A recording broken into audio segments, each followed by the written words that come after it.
try to use the mic if you can, so for our recording. All right. So I'm going to go ahead and get this started off. So I'm Professor Carissa Tilbury. I'm a professor of biomedical engineering, and I brought with me today two of our wonderful engineering ambassadors. We have Katrina Wilson. She's a junior in the chemical engineering program, and Caleb Hendrick. He's a junior in the biomedical engineering program. So they have a brief presentation for you today, and then also they'll tell you a little bit about the past. So feel free to ask them a bunch of questions. They're the show here today, not me. I'm the boring old person. So.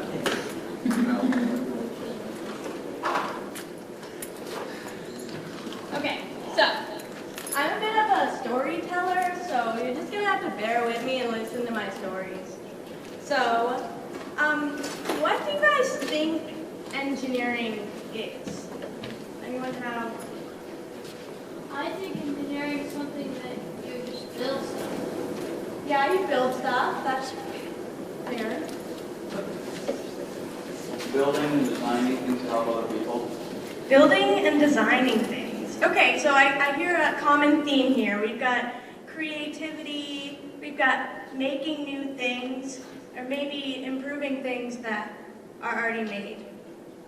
But I want to tell you that engineering could be basically anything you want it to be. Any kind of passion that you might have, there's probably an engineer behind it. If you like video games, there's someone behind the code there. Someone made all the graphics, all of the things that make the people move. That was probably a computer engineer. So what I do, in my opinion, is the coolest one, is chemical engineering. And that in itself can be anything you want it to be. So what I have in my hand right now is, well, it basically looks like putty. And it feels like putty. And I'm going to let you guys play with it in a little bit, but it's actually paper in a little tiny container like this. And I think in my hands we have the future of plastics. Because, I mean, when you think about plastics, it's not a great thing, right? It's like polluting the earth, all that stuff. Not great. But we also use it for a lot of things, you know? Water bottles, to help people have clean access to water.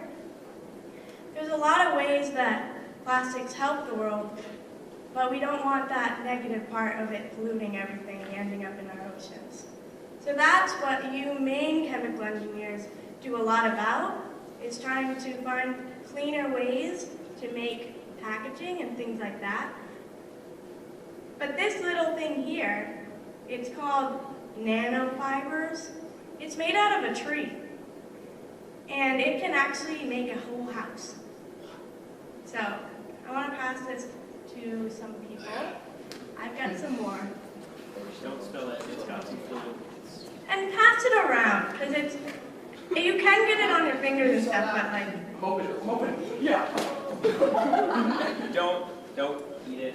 Don't eat it. Well, I mean, like, Please. it's just tree, but like, you don't want to eat bark on a tree, so like, don't eat it. Just don't eat it.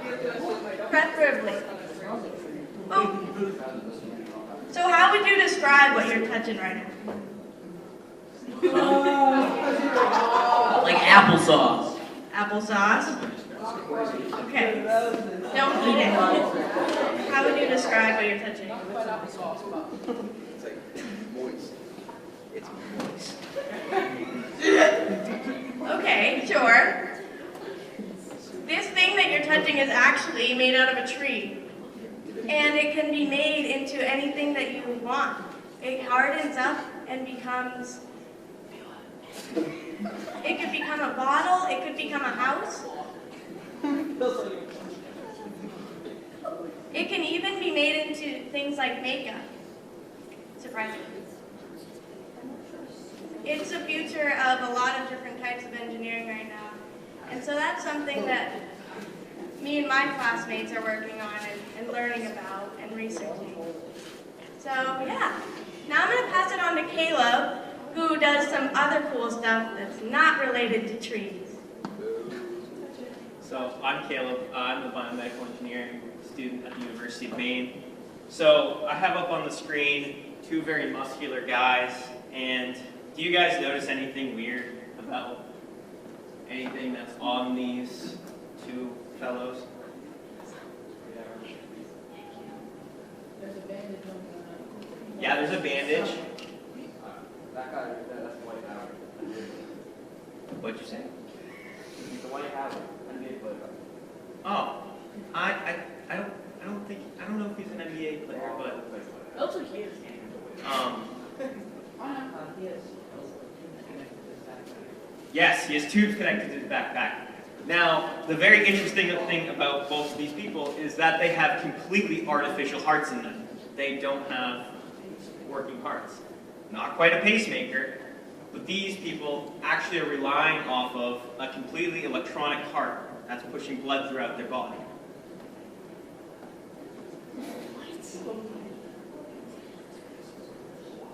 So, as a biomedical engineer, this is kind of like the slogan that me and my partner at the Engineering Ambassadors meeting made, is that engineering the hearts of tomorrow. And so, as a biomedical engineer, we make a whole bunch of things that involve devices that can help people, or can just be instruments that are used to diagnose people with things like pacemakers, pulse oximeters, little things you put on your finger to check your heart rate and your blood oxygen. And so there are a lot of people who need heart transplants, and there aren't enough hearts to give everyone a heart transplant when they need it. And as an engineer, we see something like this, and we see a big problem. Well, what happens to the people if they don't get a heart? Well, They die. yes. And we don't like that. We don't want people to die. We want to help people and we want to prolong their lives. Yes. So, as engineers, we have to take into account, well, how can we help these people? What type of device are we going to design to help these people? So, first, we look at the anatomy, and, well, you know, the heart, it pushes blood through our body. Now, I hope this doesn't gross anyone out. It's just an animation. But we can see that the blood is pulled from the extremities of the body by the muscles in your heart, and then pushed to the rest of your body. Your heart pushes blood to your lungs to be oxygenated, which then is pulled back and then reoxygenates everything in your body. And so, Is that lightning? actually, that is the nerve impulse that cascades down your heart walls, because the human body runs off of electricity. That's a fun fact. I mean, it's a little bit more complicated than that, but I am simplifying it. Are we robots? No, we are biological. And so, a cool thing about engineering is that we have to know physics, and we have to know math. I know that's like maybe something that some of you might not be interested in yet, but if you're into engineering, you sort of have to like these things, at least so that you can understand what you're working on. And so, the physics of the heart can kind of be summed to a little law we know in physics, which is as you increase a volume, you're going to then change a pressure. And so how the heart does that is that when the heart expands, it pulls blood into the heart, and as it contracts, it pushes blood out of the heart. And so, knowing these things, we can then come up with a product to make, where something that uses these physics and uses those mechanical properties, and we can then help people because we know how it works. Once we know how it works, we can build it. And so that's what these two gentlemen, not on screen, sorry about that, but the two gentlemen we saw at the beginning of the presentation have in their chest, an artificial heart made by engineers. And so here's a little bit of the history of biomedical engineering. Sorry, it's a little bit boring, but so we have artificial heart valves up on screen in the middle. Next to it is basically a heart-lung pump, which these things are very old. Back early 1900s, actually more mid-1900s, we were just starting with our medical advancements to help people with disabilities. And, chronic illnesses. And so we see things that we want to fix in the human body, and as biomedical engineers, we want to fix those things. And not only that, but even the ways that people used to fix things could be done better. And so over time, we sort of progressed through, well, what techniques work best for, helping cure these ailments. And so to present day, we have way better technology on how to actually help people and have very, sustainable ways of giving people life with, broken or, sort of damaged hearts. And that's sort of what we do in biomedical engineering. Something that needs to be fixed, and we fix it. You have a question? I understand it now. Okay. So that right there is the artificial heart. So that sits inside of your chest. I was wondering why the first transplant came before the first operation heart. I realized that a transplant is moving two hearts Yes. to each other, Mhm. and that an artificial heart is. Can it be permanent? Artificial heart? No. They aren't necessarily permanent. So I will actually explain that. So we like I said, we combine the anatomy and physics together, and we create a product. So we're not done as engineers, even after solving, the issue. We can probably do it better, and that is where this is a mechanical heart. It's not a real heart. It's going to have its downsides. It's not going to quite work just as good as a heart. So sort of the history behind that is that most people will live with the mechanical heart for about 2 years. And that's sort of the max of how long you should live with one of these. They are used to bridge the gap between needing a transplant and getting a transplant. Because in normal cases, we have people who are in hospital beds, they can't exercise, they can't be physically active. And you saw in the first two slides that those two guys were pretty buff. They could exercise. They had big muscles. So the mechanical heart can really help people, physically exercise even when, they have a heart that doesn't work. And so sort of what I said with how it's a mechanical heart, it's not soft body. I mean, try to run around with a piece of plastic in your chest. It's not soft, so it doesn't, it can bang around a little bit. So we want to bridge this gap in the future. So, sorry, it's a little bit gross, I'll skip over it. But that was a decellularized pig heart, which means we remove the pig cells, and all that's left is sort of the mass of collagen, which is like little sort of basic structures that help hold everything together between cells. I see the picture. Who doesn't like that picture? Be honest.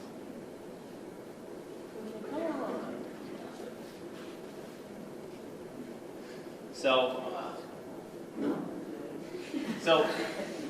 it looks cool. I mean, the other side's kind of gross, but this is really cool. But Looks like he's been smoking a lot.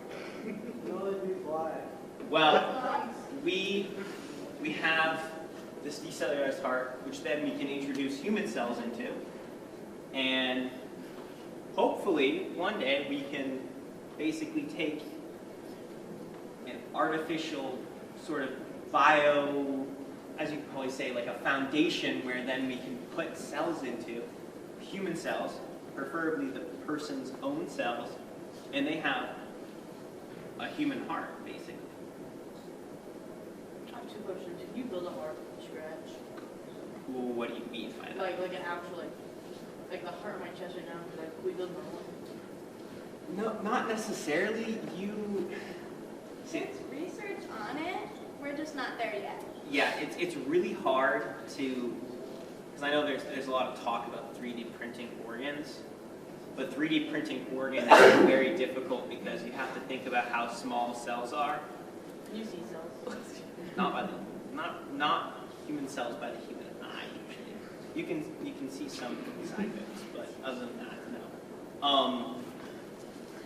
But the human cells that we can then implant into the scaffolding and then give somebody a heart, which is working and is of their own cells, so that they don't have to have a mechanical heart. Maybe this can last forever, and that's sort of where you guys come in, where it's like, where are you going to be when you graduate from high school, and what do you want to do? Do you want to help people? Do you want to, build the hearts of tomorrow? And do you want to design a mechanical one? Or do you want to go more biological? And that's... Wait, where are we going? Wait. So, if you guys decide to become engineers, you can decide what you want to do. And that's all. If anyone has questions. Do you have anything for aerospace engineering? Yes, we do. It's mechanical engineering department. So, yes. I can speak on that a little bit. I actually have a friend who's an aerospace engineer, and they do some really cool stuff. You learn about how planes fly, and you also eventually are able to design basic aircrafts yourself. So, yes. I think you're thinking of aeronautical. Aerospace engineering is No, aerospace engineering, I know you're thinking about, you're probably thinking about NASA. You're thinking of aerospace engineering. So that's the other part of the space part. Aerospace engineering, you first need to understand the aerodynamics and understand why things go in the air. And then you can get into how to get something up so high that it ends up out of our orbit. That goes into the space part. And that's where you'd be probably doing more physics. So with something like that, you'd have to understand the physics of mass entities going into space. So UMaine does have an aerospace minor. There are programs across the country. Purdue comes to mind that has a really robust aerospace engineering program. They're known as a school that has sent the most number of graduates to be astronauts of any program in the U.S. So if you're really, really, really focused on aerospace engineering, you probably want to find yourself in Purdue, which is in Indiana. The thing from Tony Stark with the spaceship, you actually built this in real life. Say that again? The thing, that spaceship from Tony Stark, you built that thing in real life. If you're thinking more sci-fi, not yet. There are some very interesting things about how we can build things that are more down to earth, engineering wise, because if you think about sci-fi movies, a lot of what they build and what they have in those movies is they don't really they kind of defy the laws of physics. So something interesting you should probably do, all of you, is this could either be really boring or really cool if you're super interested at this age, is to go to Google Scholarly and just look up anything that involves science. And you can find lots of real science that involves sort of down-to-earth understanding of, it might be a little bit advanced, but if you dig deep and ask your teachers about things, you can sort of get an understanding of what's going on in the world. Yeah, do you have any programs to do with orbital mechanics, computer science? Actually, we do have computer science. I don't know if there's orbital mechanics. I do know that our computer science program is actually pretty good at the University of Maine. You wanted to say something about that? All right, so have any of you ever been up to the Orono campus? Raise your hand. All right. Have you guys ever toured the Advanced Structures and Composites Center? Raise your hand. No. All right, well, guess what? You're in for a treat, because you can go onto the website, and you with your family, or you can convince your teachers, to take you on a trip up there. And in that building, you can actually see a lunar orbit landing mechanism that they're working on to land on Mars. So it's shaped in a torus. So there is work that is going on in that arena at the University of Maine. When are they going to Mars? I think we have to go to the moon first.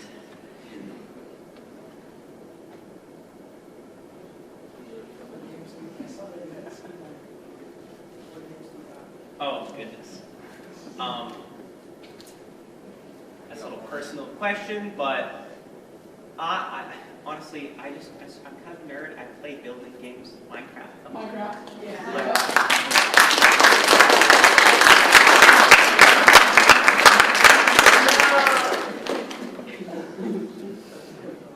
This is super interesting to me because one of my teachers is science. Yep. But not really like only science teacher. Yeah. So this is super interesting. You want to be a science teacher, is that what we said? So, to be a teacher, you usually need a 4-year degree. You can get an engineering degree and then be a science teacher or any type of teacher that you might want to be based on what you learned in college.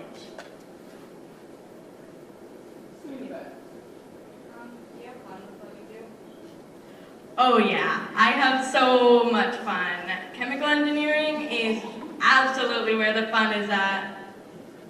Biomedical engineering is pretty fun too. I mean, we get to build, our junior year, we get to build prosthetic hands. We wish we'd have brought you one. We also build like cool sensors that, we build their own heart rate monitors, which is really cool. So, you do get some hands-on stuff, just a little bit. What's the difference between algebra and calculus? Oh my goodness, these are some pretty intense questions. Okay, algebra is more of the building blocks to calculus, and calculus is sort of where you're taking large amounts of data and deriving equations for algebra. Okay, I have the perfect example on how to explain algebra from calculus. Okay, imagine you have like a bow and an arrow, and you shoot it at a target. Okay, algebra would say arrow goes to target. But in calculus, you actually have to get down into the nitty-gritty of, okay, well what happens the very instant you let go of the bow, or the string? And then what happens at every little instant, all the way until it gets there? And it actually goes into what's called a limit that as you get smaller and smaller and smaller, you have to get somewhere. And that's what calculus is.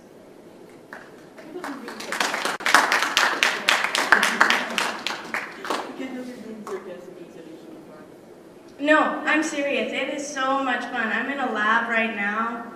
And last semester I had a lab and we made this like color changing liquid. You just mixed it and then whoosh, it immediately turned into another color. Chemistry is really, really cool. My freshman year, fresh out of high school, we made this like putty. Chemical engineers make putty all the time. You just play with putty. I play with putty all the time for some reason.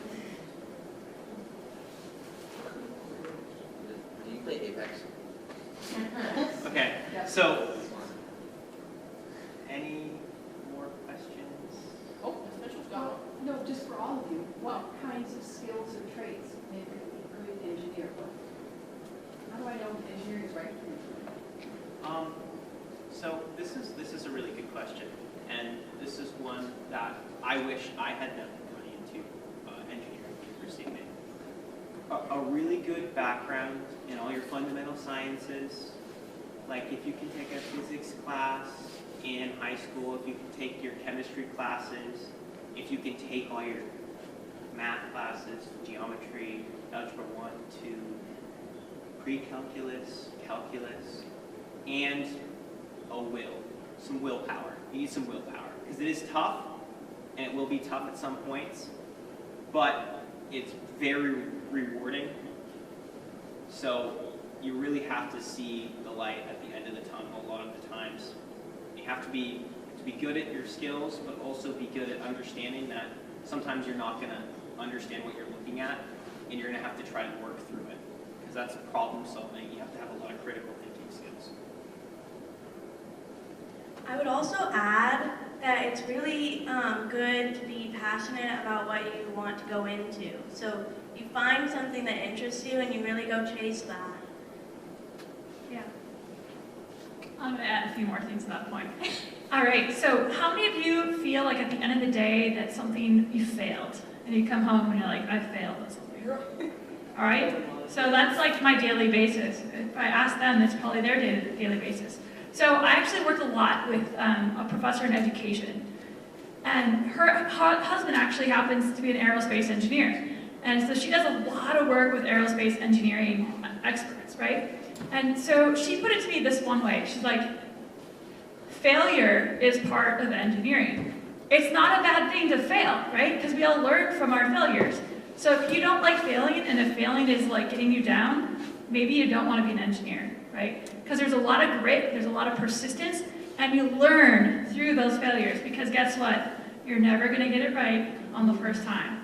So if you are a perfectionist and you cannot handle not getting it right on the first time, maybe engineering is not the correct field for you. How stressful is it, just doing the classes? That's also a pretty good question. It depends. Because it's not super stressful as it is more time consuming. If you push everything, if you're somebody who pushes things to the last moment and you wait to turn in things to the last second, you will be stressed. But if you manage your time and you try your hardest and to actually sort of work your way through something over a period of time, you won't be stressed. And I haven't really been that stressed in engineering because you sort of have to space out your time well. For the interest of time, I'm going to add one other thing, and we might have a little bit more time for questions after. But I wanted to talk to you guys about a summer camp that UMaine does. Yes. All right, so the University of Maine has summer camps. So how many of you are middle schoolers? All 7th and 8th graders. Well, great.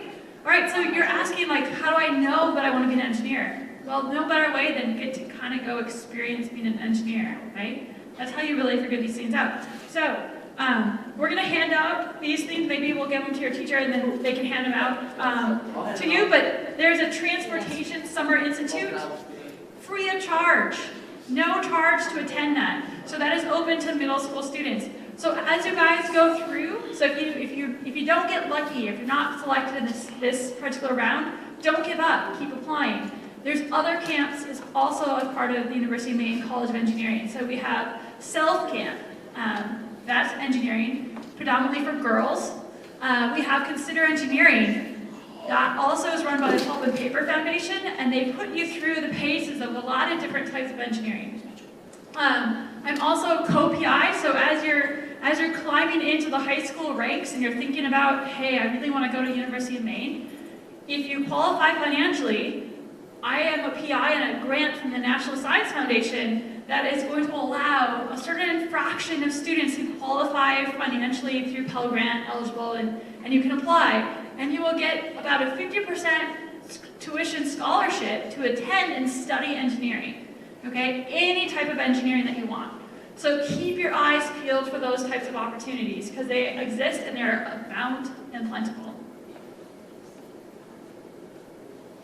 UMaine cares about people like you. They want Maine students to come to our school. I'm from Southern Maine. I went to Oxford Hills High School. And I'm from Camden, Maine, and their school system. yeah, there's tons of scholarships out there. If you want to go to go to college, that is an option for you. That's, yeah. How can you stay on topic? This morning I was trying to turn some late ELA work and I ended up coming up with a working theory on how to teach that to the universe. So this is how you stay on topic. We're actually running out of time, so we're just going to keep on moving. So that's how you do that. Is that your pile of notes there? Yeah. Yeah, he's always got organizing your notes is a very critical first step. Yeah. So having like a binder, that would probably be helpful. That's, I did want to say, for Where's all our of binder you, somewhere? remember that we are taking you on a trip, that you have colleges that you're taking out of finances, Springfield, California, Eastern Maine, Sister Valley, Thomas. But if we come up, is there a way to tour? I have never been into your building, I knew nothing about your biomedical. These men were both chemical engineers, I'm the one. But is there a way to tour and talk to them? Oh, yeah, if you say you want to do it. Yes, we've got funds to come up and actually feed them there too. So keep that in mind as you're signing up for your schools. These I put up on the back table, you can take one on your way out. Okay. There's gonna be pencils on the way out too. They're color changing, they change with needs. We definitely want to thank you for coming down.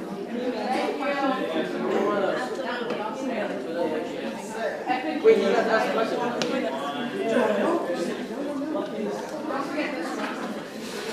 I have a question. I have a question about college. I have some.